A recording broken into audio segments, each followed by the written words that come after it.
Hola, miles de personas caminamos a diario por el Parque Neptuno ignorando su historia. Hoy quiero contarte un poquito más de ella. Pero no hablaremos solo sobre la gran historia del parque, sino de las agresiones que ha sufrido de las autoridades y también de nosotros, los ciudadanos. Hace unos días América Noticias reportó la caótica situación que se vive en este parque, sobre todo en las noches. Se ha convertido en un lugar para emborracharse y vender drogas.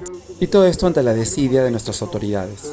Lo que hoy conocemos como el Parque Neptuno en realidad fue parte del Parque La Exposición, el cual se inauguró en 1872. A finales de 1800 se abrió la Avenida Colón y se dividió el Parque La Exposición en dos, naciendo así el Parque Neptuno, el cual nunca tuvo un nombre oficial, pero fue bautizado así por el dios que podemos ver aún en el centro.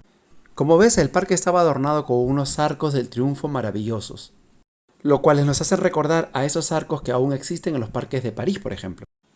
Según la revista mundial, este parque era el favorito entre los estudiantes, ya que al ser muy tranquilo les permitía ir ahí para poder estudiar sin ser molestados. Dato que confirma Luis Alberto Sánchez en su maravilloso libro sobre la vida de Abraham Valdelomar.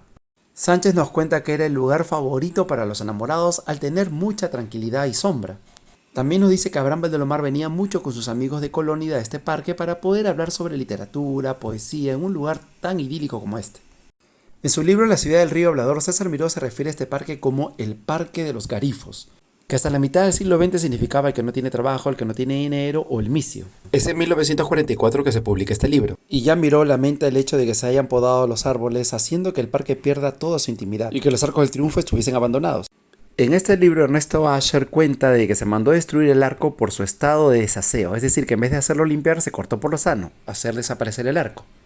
Pero el parque también aparece en algunos relatos de nuestra literatura, por ejemplo en el cuento El Gorrión de Francisco Izquierdo Ríos, y refiere que en este parque de los Garifos iban a dormir algunos pobres y ocultaban el cofre de su miseria. También aparecería en alguna novela de Mario Vargas, como es La ciudad de los perros, en donde aparece descrita el parque con lujo de detalles. Hay que recordar que en el parque hay algunas esculturas muy interesantes que nos recuerdan a personajes históricos como por ejemplo Juana Larco de Dahmer, la abuelita de los niños, o el filántropo Víctor Larco Herrera, quien donó los terrenos para construir el hospital para enfermos mentales y que hoy lleva su nombre, y el cual se ubica en la Avenida del Ejército.